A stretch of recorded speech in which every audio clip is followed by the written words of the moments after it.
কথা ছিল, একটি পতাকা পেলে আমি আর লিখব না বেদনার অঙ্কুরিত কষ্টের কবিতা। হেলাল হাফিজের এই কবিতাটার কথা মনে আছে? পতাকার প্রতি এক পাগল কবির ভালোবাসা। আচ্ছা, আপনার কাছে একটা পতাকা মানে কি? আমার কাছে তো একটা পতাকা মানে পুরো একটা দেশ। হাতে যখন দেশের একটা পতাকা থাকে তখন মনে হয় পুরো দেশটাই আমার হাতে।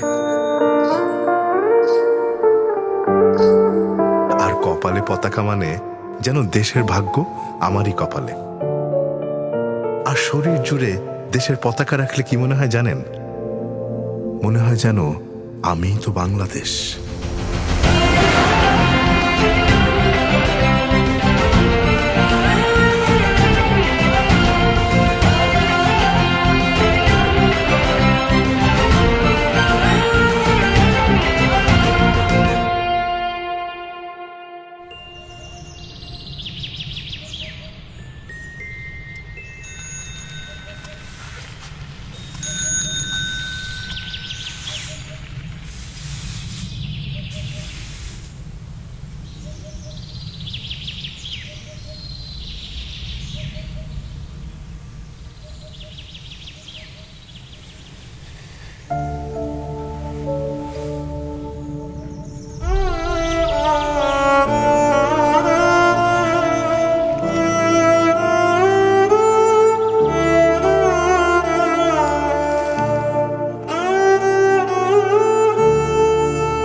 আমাদের পুরোটা হৃদয় জুড়ে যে পতাকা রয়েছে, মাঝে মাঝে কেন করছি সেই পতাকার চূড়ান্ত অসম্মান?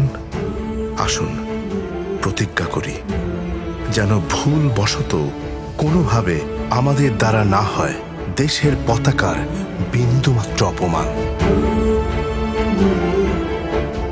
কারণ আমার হাতেই তো আমার দেশ।